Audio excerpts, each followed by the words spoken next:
Starting our list right, we have Jack Sparrow's mom is a cannibal. Not much is really known about Jack's mom, except her shrunken skull that was shown towards the end of the third installment at World's End. However, fans have theorized that Jack Sparrow's mother is actually a part of a cannibal tribe. Jack Sparrow's dad, Edward Teague, was a fearsome pirate with fortune that only few could imagine. But it's believed that he ended up on an island that inhabited the Naga tribe of India. My main reasoning for this is that the Naga's flamboyant use of braids and beads in their hair. Compared to pirates like Barbarossa, Sparrow, and Teague's outfits hold clear tribal significance. No other pirate in the movie has braids like Jack and Ed has. Teague has feathers on the front of his hat, similar to how the Naga warriors would wear on their heads. Also, Jack was said to have been born on a pirate ship caught in a typhoon off the coast of India. It's said that he keeps these traditions with him, and that's why Jack Sparrow looks the way he does. At number 9, we have the iconic Kraken. If you haven't been living under a rock, you should definitely know this mythological beast. In the second installment, Dead Man's Chest, the Kraken was introduced. It attacked the Black Pearl ship, and no matter what the crew does, how many weapons they try to use, nothing can stop it. Eventually, it would bring the whole ship down. The Kraken is not only part of the movie, but a part of Scandinavian folklore. It's said that the Kraken is a sea monster described to look like a giant squid that is around 100 feet in length with gigantic tentacles enough to take down ships whole. To take ships down, the Kraken will sometimes swim in circles around the ship, causing a fierce maelstrom which helps sink the ship. To think that 5% of the world's oceans have been explored, it makes us truly wonder if the Kraken is under there. Coming in at our number 8 spot, we have the Flying Dutchman. Seen in the movies as a ghostly ship, it's said that the very timbers of the ship are cut from the bodies and souls of doomed seamen. According to lore, the Flying Dutchman was originally used to collect the souls of who died at sea and take them to the afterlife. But back in the day when piracy was a thing, many feared encountering the ship in the open oceans. In the movie, the Flying Dutchman would be sailed by the iconic Davy Jones. When I think about him, I think about SpongeBob Davy Jones' locker, but the legend is much darker. The Flying Dutchman was given to Davy Jones by his love, the sea goddess Calypso. For 10 years, he could freely come ashore to meet with Calypso, but as time went by, she would suddenly stop appearing, causing Davy Jones to carve out his own heart and lock it away in Dead Man's Chest. His original duty of collecting souls and ferrying them to the afterlife completely 180'd, and he would end up wreaking havoc among the 7 seas. At number 7, we have the Devil's Triangle. In the 5th installment, Dead Man Tell No Tales, Jack Sparrow is hunted down by his old foe, Captain Salazar, who is a ghost set free from the Devil's Triangle. The Triangle's supernatural abilities revive Captain Salazar and his whole crew, causing him to have vast amounts of power. However, the Triangle is really based on the infamous Bermuda's Triangle. In real life, this body of water is situated in the Caribbean that connects Florida, Puerto Rico, and the country of Bermuda together, making a triangle. Boom, easy geometry. And this place should be avoided at all times, just like in the movie. It holds countless disappearances, including one of a squadron of US Navy bombers who completely vanished in good weather with no distress calls given. This place is shown in the movie and in real life to be a place no one should be going. Falling in at our number 6 spot, we have the fall of the Aztec Empire. In the movie, Orlando Bloom plays Will Turner, who teams up with Captain Jack Sparrow to rescue a loved one, Elizabeth Swann, from a crew of cursed skeletal pirates. The curse that was placed on the pirates was from a real-world figure who caused the fall of the Aztec Empire, Hernan Cortez. He was a 16th century Spanish traveler who was one of the first Spanish colonizers of America. He would move around the Caribbean and would intentionally cause indigenous tribes to battle one another. He would also force many to work for him while stealing gold and treasures from the Aztecs. From all this money and power, he took over the Aztec Empire using the sword of Cortez, which was said to make him unstoppable. And he also claimed the land under the King of Castile in Spain. It's said that he put a curse on his loot, and whoever tried to steal the curse would become damned. Right in the hump of our list, we have Blackbeard. Edward Teach, better known as Blackbeard, was a famous English pirate who operated in the West Indies throughout the 18th century. Just like in the movies, Blackbeard was a name surrounded by fear and terror. He was notorious for sailing the Queen Anne's Revenge ship, which was a ship that used the bones of his victims, which definitely gave enemies a fair warning before engaging in combat. He would also be very cruel to his own crewmates, even going as far as treating them worse than his prisoners. After being prophesied about his death, he knew that he would have to locate the Fountain of Youth, and with the help of Captain Jack Sparrow, they went out and found the location. only to be met with the British Royal Navy. Blackbeard is quite possibly the greatest pirate to ever exist. Going down the list at number 4, we have Calypso. At the end of Dead Man Tell No Tales, when Davy Jones' heart gets stabbed and his body tossed into the sea, we hear Calypso laughing while she vanishes out of thin air. But who really is this? According to lore, she was the daughter of Atlas, who is the goddess of silence. Being a bored lass, she made it a point in her life to make sure people did not complete their task. She was also known as the goddess of deception because of her ability to distract sailors with her beauty, only to lead them to ruin and destruction because they would fail to pay attention to what they're supposed to be doing. She would be Davy Jones' partner and would be the one telling him what to do and how to do it. Basically, he was I'm just joking. You get what I mean. She was very powerful and could conjure up some of the worst natural disasters possible in the seas. Let's just hope she's still not out there. All the way at our number 3 spot, we have Human Bones in the Pirates of the Caribbean ride. This popular attraction is a boat ride that lets guests travel through the world of pirates and real human bones. Well, it was reported that when it was first built, the developers were so strict on the realism aspect of it all that they brought in real human skulls from the UCLA Medical Center to meet their high standards. And eventually, as the technology improved, they began making realistic skeletons instead to replace the real ones, saving them from further controversy. Disneyland states that there are no longer human remains on the ride, but others are convinced, saying that some remains still exist, including the skull on the headboard of the ride. It's definitely creepy to decorate a ride with actual human bones, but we think that Jack Sparrow would approve.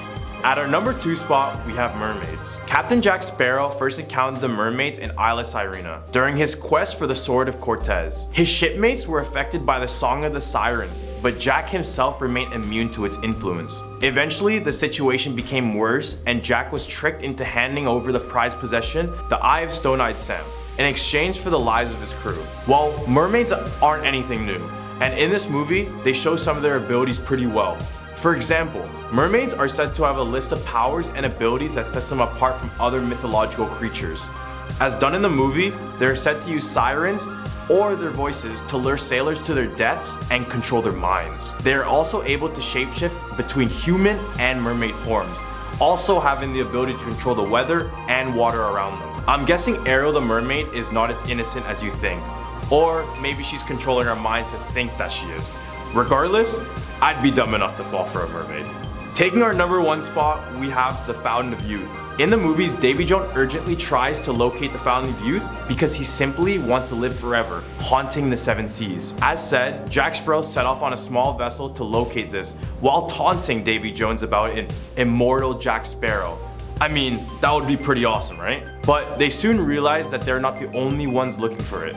So what is so special about this Fountain of Youth? Well, legend goes that the fountain is able to restore the youth of anyone who drinks or bathes in its water. In the movie, it was located on a mysterious island in the Caribbean. However, its real locations aren't known. All that is known is that whoever finds it is never able to tell the story. Well, just for future reference, who wants to go to the journey for this fountain when they hit a midlife crisis? Starting our list right at number 10, we have Jack Sparrow is Jack Skeleton. Fans are convinced that these 2 Jacks are in fact the same person. This theory is a good one, so pay close attention. In the movie James and the Giant Peach, there is a scene where a centipede travels underwater to find a compass on a sunken pirate ship. Now, if you see Nightmare Before Christmas, you would notice that the captain of the ship resembles the same figure as Jack Skeleton. And it's no surprise, since the director Henry Selick shot both of the films.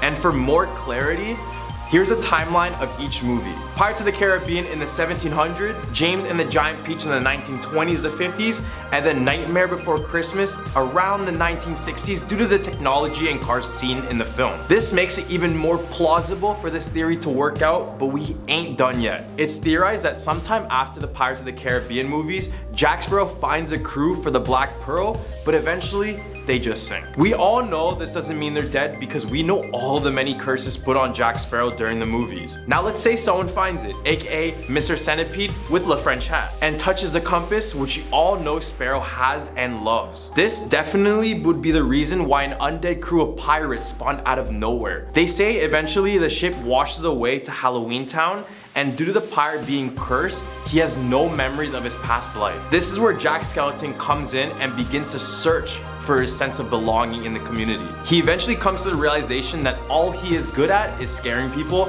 and that's okay with him. I don't know about you, but that sounds like a very Jack Sparrow thing to say. Coming in at our number 9 spot, we had Disney didn't like Depp's iteration of Jack Sparrow. When we think of Captain Jack Sparrow, all we can think about is Johnny Depp, because he embodies that character so well and he's just so damn entertaining. He plays the role so well that it's almost impossible to imagine anyone else playing that character. However, when the Pirates of the Caribbean first released back in 2003, Disney hated his version of Jack Sparrow, even going as far as Disney CEO Michael Eisner saying, quote, he was ruining the film. Disney wanted Jack Sparrow as a supporting role who was just your average take the loot and run type of pirate. But Depp had a completely different vision. He was inspired by Pepe Le Pew and English musician Keith Richards. He believed pirates to be a type of rock star of the seas and wanted to show that vision in his role. When the film was released and the public fell in love with Johnny Depp's Jack Sparrow, Disney couldn't help but suck up their opinions, sit back, and enjoy the movies. Coming in at our number 8 spot, we have A Poor Mental Health. Jack Sparrow is, beyond a doubt, a witty, slick, and extremely dynamic character in the franchise. He loves traveling the 7 seas, but somehow he finds himself at the center of conflict everywhere he goes. Okay, I know he's a pirate and that's the sort of thing pirates do, but Jack is much more different than that. And a lot of these indifferences could be explained through his mental processes. He shows symptoms of schizophrenia. You can tell because oftentimes he will hear hallucinations and see delusions of multiple versions of himself talking to him. Running our list down at number 7, we have Jack Sparrow is immortal or is extremely lucky. This theory might not come to a surprise to many, especially since Jack does death-defying acts at all times of the movies. For example, in the second rendition of the Pirates of the Caribbean, there's a scene where he escapes an island filled with cannibals. He manages to escape by falling right off a cliff, which in reality was at a height no one could survive at. Jack was left unharmed and with no injuries. In the 4th movie, he falls off yet another cliff. If he just jumped a little bit to the left or to the right, he would have died on impact. But Jack being Jack means that he takes 0 fall damage. Coming in at number 6, we have Jack Sparrow's name-held plot secrets. In the 2003 film Curse of the Black Pearl, we are first introduced to the infamous captain. We see that Jack wears a sparrow name literally on his arm as a set of tattoos. He got his name from the original battle with Captain Salazar. This was during a flashback of a young Jack. In this ordeal, Salazar said, quote, he just stood there looking like a little bird. Jack managed to outmaneuver Salazar, causing him to perish. However, this had another meaning to it. Let's talk about sparrow birds for a second. Not only do sparrows live free, like Jack does on the 7 seas, well, we all know Jack is definitely not quiet, nor is he introverted by any means. Right in the hump of our list, we have Jack Sparrow's mom is a cannibal. You ever notice how they tell us nothing about Sparrow's mom? Although her story is not important to the franchise, knowing the origins of Jack Sparrow's life is pretty important to us fans. Fans have theorized that Jack Sparrow's mother is actually a part of a cannibal tribe. Jack Sparrow's dad, Edward Teague, was a fearsome pirate with fortune that only few could imagine. It's believed he ended up on an island that inhabited the Naga tribe of India. If we look at the Naga tribe's use of braids and beads, you could kind of see the resemblance. Pirates like Barbarossa, Sparrow, and Teague were outfits that hold clear tribal significance. Teague has feathers on the top of his hat similar to how the Naga warriors would wear on their head. And besides, no other pirate in the 7 seas had braids like Jack and Ed does. Stealing our number 4 spot, we have his descent into alcoholism. Is there really any time where we don't see Captain Jack Sparrow acting drunk during the movies? I don't think so. It almost seems as if he's in a permanent drunken state, but that's exactly what actor Johnny Depp was trying to portray. Disney actually thought Depp was ruining the character, as mentioned before, by showing minors that a mindless drunk can also be a hero. One of the film's producers even wanted to put subtitles down for Sparrow just because they couldn't understand some of the words coming out of his mouth. However, this was completely denied because this was just Depp expressing his creative process as an actor. The alcohol takes over the character more and more throughout the films, and you can see how much affect the character's ability to make quick and intellectual decisions. His luck pulls him out of many tough situations though.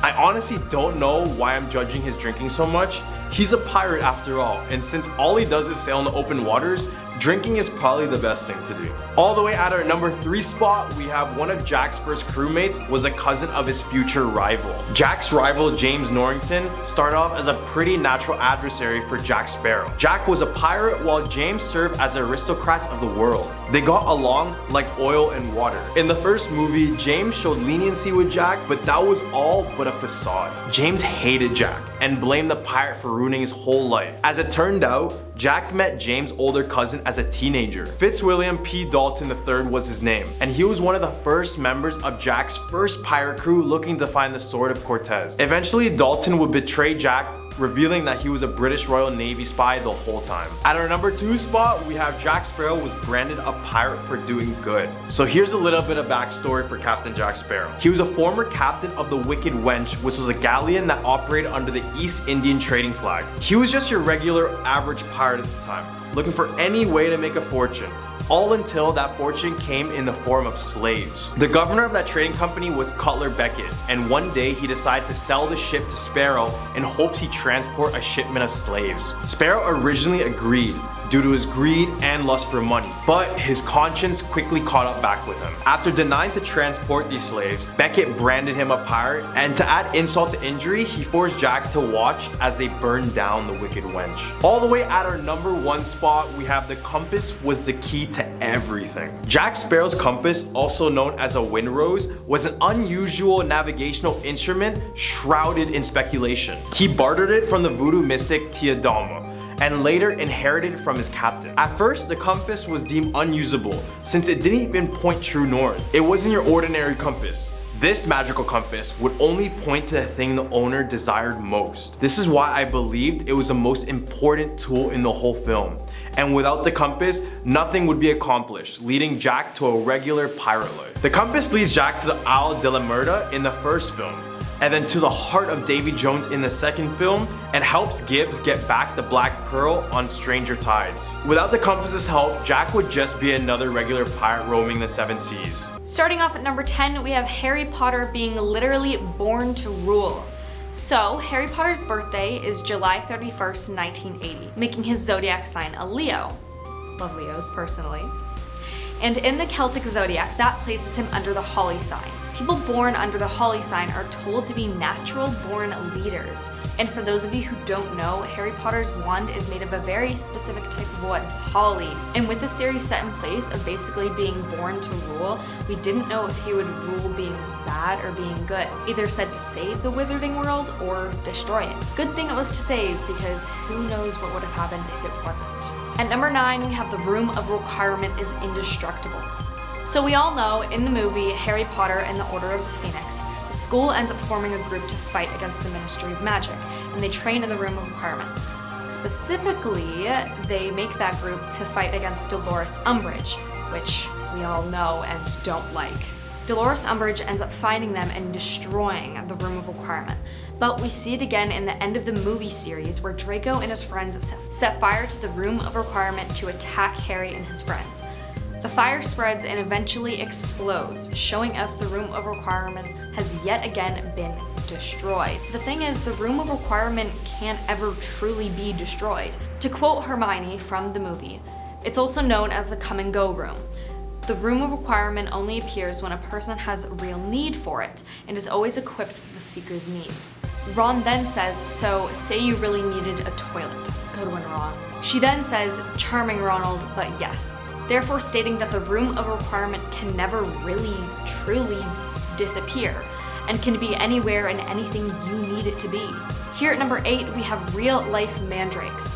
You first see mandrakes in Harry Potter in the Chamber of Secrets in herbology class, where Professor Sprout tells them to wear earmuffs because hearing a baby mandrake scream can make them pass out, and hearing an adult one can kill them. We all remember when Neville kind of passed out on the floor from hearing a mandrake, so that one makes sense. What people don't know is that people actually believe that they're real. They said it looks like a human, so they thought mandrakes had human souls and could actually feel pain, and that they would let out a scream and it would kill the person pulling the plant out of the ground. I've never come across a mandrake plant myself before, so I'm not sure if this one's true or just a myth, but let me know if you ever try it. Now at number 7, we have Dementors resembling depression. If you've seen the movies, you most likely know what a Dementor is, but if you don't, Dementors are dark creatures that feed on any kind of human happiness. They can also consume someone's soul, leaving them in a permanent vegetative-like state. So it's said that Dementors represent depression in the movies, which is why they feed on happiness and can cause a person to feel sad or empty. But I guess it makes sense for how someone is supposed to get rid of a Dementor by casting a Patronus charm. And to cast a Patronus charm, you have to think of your happiest memory. Jumping into number 6 with Fluffy guarding the underworld. The theory is that Fluffy, the three-headed dog we see in the first Harry Potter movie, is from Greek mythology as Cerberus. Cerberus was given the role of guarding the underworld by Hades, the god of the underworld. Sounds quite similar to when Dumbledore used Fluffy to guard the trapdoor in Hogwarts. It's also said that Cerberus could be put to sleep by music. Sound familiar? Fluffy was put to sleep in the first movie by using a spell on a harp to have it play continuously to keep Fluffy asleep. There's also theories that say Cerberus looks like a dog, but with 50 heads. But again, this is just a theory because some say it's a snake, a lion, and so on. So we don't really know, I guess. Halfway there at number 5, we have the basilisk. In Harry Potter and the Chamber of Secrets, there was a very big snake called the basilisk who kills people just by looking at them. Sound familiar? Medusa. It lives in the Chamber of Secrets with a goal of killing any Muggle-born or non-magic-born students. The snake ends up getting its eyes clawed out by a phoenix sent by Dumbledore to protect Harry. Harry is then able to kill it because it can no longer kill people without its eyes. But the basilisk isn't just a snake in Harry Potter. The big snake appears in early modern history around 1497, and it's said that it was born of a chicken egg. A chicken egg. Kinda makes me not want to have scrambled eggs again. Now here at number 4, the Devil's Mark. In Harry Potter, there are Death Eaters who are known as followers of Voldemort. When you become a follower of Voldemort, you get a dark mark. When Voldemort pressed the mark, every Death Eater with a dark mark would know they're being called by him, and their marks would all start to burn at the same time. In mythology, it's said that the devil marked his followers in secret places. It's essentially Voldemort's version of the Devil's Mark. But with the Devil's Mark, it's said that the secret places the devil would mark them would basically be any kind of skin imperfection. For example, basically anyone with a small scar could be considered a Devil's Mark. Here at number 3, we have Dumbledore as Death in the Deathly Hallows. The Deathly Hallows is a very long story, so I'm not going to get too deep into it, but basically it's said that Dumbledore can be seen as representing death in many ways. At one point, he even had all 3 Deathly Hallows: the Elder Wand, the Cloak of Invisibility, and the Resurrection Stone. Dumbledore also is there in the last movie when Harry dies and goes to King's Cross Station. This is personally my favorite theory of them all. Coming in at number 2, the Dursleys were abusive towards Harry because Voldemort made him a Horcrux. Harry was the Horcrux that Voldemort never meant to make. It's said that Voldemort's true Horcruxes were capable of dramatically changing the personality of someone exposed to one for extended periods within close proximity. Like in the Deathly Hallows Part 1, when Ron wore one of the Horcruxes for too long and he started to become very angry and had a fight with Harry and stormed off. Remember when he wore that necklace and then completely lashed out thinking that something was going on between Harry and Hermione? Anyway, it's said that this is why the Dursleys were so horrible to Harry, because they were affected by him being a Horcrux. And last but not least, for number 1, for the scariest Harry Potter urban legend, we have the wizarding world in Harry Potter wasn't even real. Some say that because of how mean the Dursleys were to Harry, that he continued to live under the stairs to escape from their abuse. He would imagine that he lived in a magical world where he was the most popular and the most talked about person in the wizarding world. And what's used to back this up is that near the end of the Harry Potter and the Deathly Hallows Part 2, Harry finds himself in King's Cross Station, but it's all pure white. Harry describes that as being very clean. Harry says to Dumbledore, "Is this all real or is it just happening inside my head?" And then Dumbledore replies with, "Of course it's happening in your head, Harry. Why should that mean that it's not real?" Exorcist was an immediate hit to the box office when it hit theaters in 1973, racking up over $400 million along with winning many Academy Awards, Best Screenplay, and Golden Globe Award, Best Screenplay and Director. With worldwide attention, this led many pockets of fans to find out if they saw on screen was in fact a true story.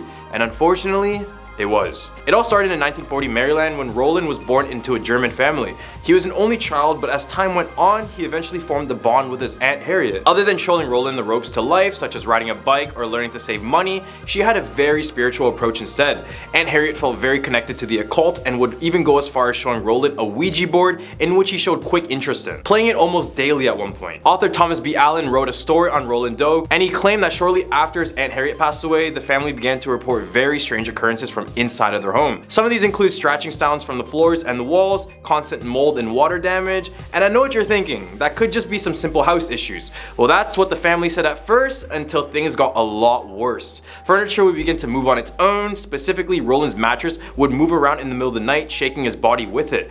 Roland claimed that he attempted to contact his deceased aunt via the Ouija board prior to these events, which only made it more reason to believe something supernatural was behind it all. At this point, they knew whatever was happening to him was in fact real, and they needed to do something about it before it just got worse. They seeked out every expert, including medical professionals, psychologists, except it wasn't until they decided to turn to God and ask their local Lutheran minister, Luther Miles Scholz. He was just perfect for the job because he was a firm believer of parapsychology, which is, for those who don't know, the study of alleged psychic phenomena. Even though this was more so related to those who had near-death experiences, Roland's case was far too interesting to not consider. He then decided to conduct his own self-experiment with the boy by taking him to his house to observe his actions, behaviors, and more importantly, what's going on around him.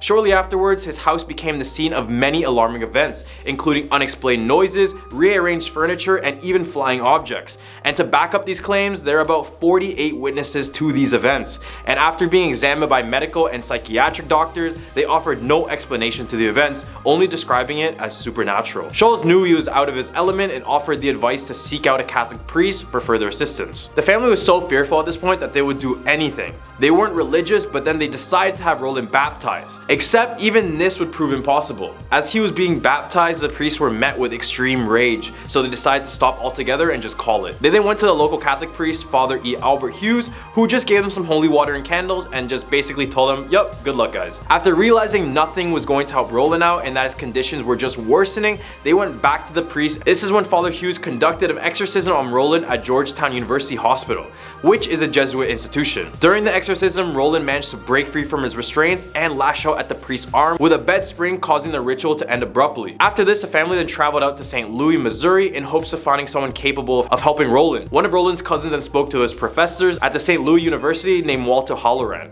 who then contacted another priest by the name of William S. Boder. These priests agreed to see what's up, and after coming to one of the relatives' homes where Roland was staying, they concluded there was definitely something supernatural going on. They jotted down notes like shaking bed, flying objects, saying the boy was speaking in a growling voice, and even speaking in Latin, which was nothing new at this point, but only further confirmed that the boy was indeed possessed.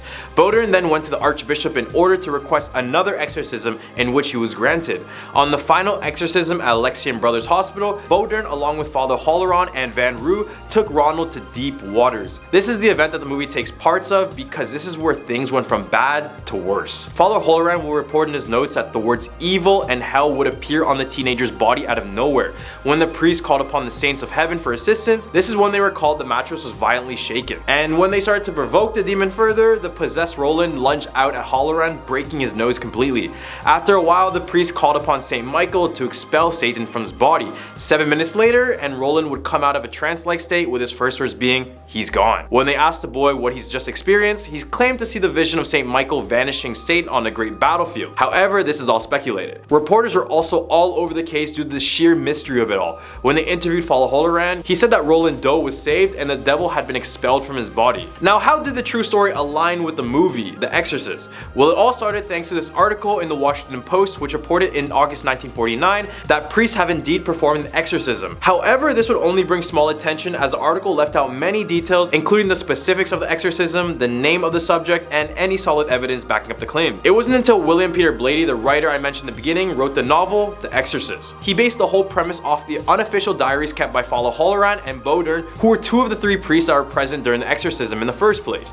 The moment the book was released, it was an instant hit, staying on the bestseller list for over 54 weeks straight. The international attention influenced them to create a movie under the same name in 1973. However, as we see now, the movie and the true story have many clear differences. For example, the material turned a teenage boy named Roland into a 12-year-old girl named Regan. Another clear difference to mention is that Roland never turned his head 360 degrees. That was only in the movie.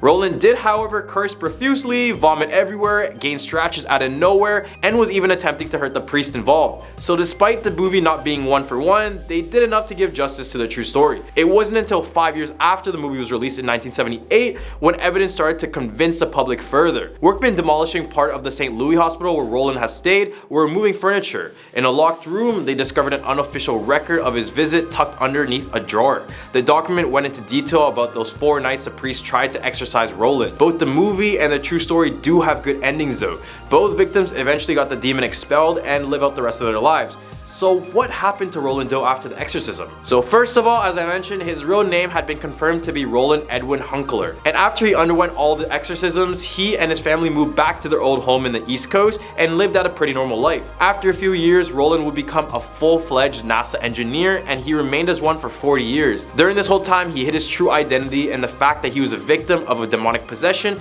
in fear of being judged at his own workplace. As a NASA employee, he had a lot to contribute as well. He helped patent a technology that allowed space shuttle panels to tolerate excessive heat, but apart from these advances, he would always be worried about his past being revealed. An unnamed source claimed, quote, "On Halloween, we always left the house because he figured someone would come to his residence and know where he lived and never let him have peace. He had a terrible life from worry, worry, worry." He would eventually retire at the agency in 2001, and 19 years later in 2020, he would pass away from a stroke. Shockingly, a priest arrived just before his death to give him his last rites, even though he never recalled asking for one. He just thought it was a sign from God and just took it. First of all, the church doesn't believe that every suspected case of demons or possession are true, and the Catholic Church does not fake exorcism. So for all you skeptics, the only reasonable thing to point out is if Roland Doe was acting irrationally, or was he actually possessed by the devil? Skeptic Joe Nickell wrote, quote, "Simply no credible evidence to suggest that the boy was possessed by demons or evil spirits, and maintains the symptoms of possession can be childishly simple to fake." Nickell dismissed suggestions that supernatural forces made scratchings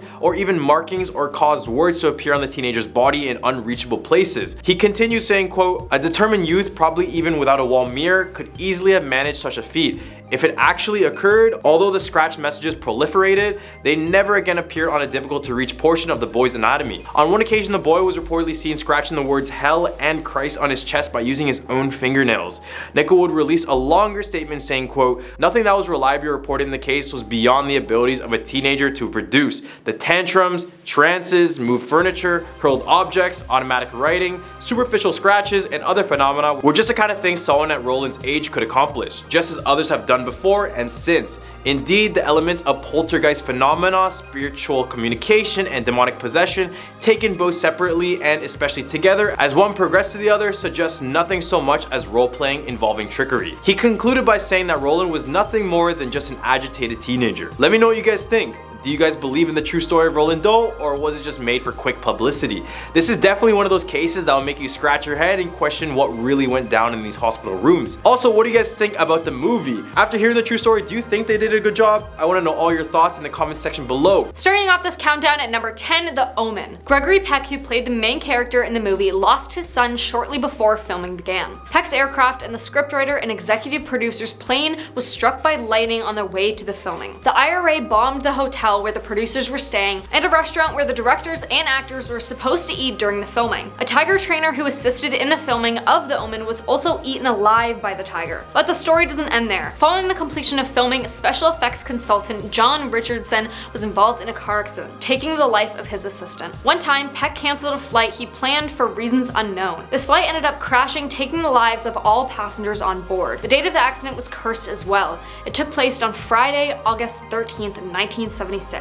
If you watch the film now, it has a way more darker undertone to it. Number 9, Antrim. Antrim is a documentary about a lost 1970s film that was only screened twice because everyone who watched it passed away. The movie opens with an 8-minute documentary detailing the curse around the film, then shows you the film itself, which is about 2 young kids who attempt to dig a hole to hell to save their recently deceased dog. The filmmakers do their best to make the movie within a movie look authentically 70s. Some eager horror buffs even tried to track the original Antrim down, believing it to be real. Number 8, The Conqueror. The movie stars cinema legend John Wayne as the Mongol conqueror Genghis Khan, as he battles against Tartar armies for the love of their princess Bortai. The film was shot near St. George, Utah, which is 137 miles downwind from the US government's Nevada National Security Site, where 11 nuclear weapons tests occurred in 1953. Following the completion of The Conqueror, cancer ran among both the cast and crew members and would continue to affect those a part of production for years to come. Of the 220 crew members for the film, 91 developed cancer during their lifetime,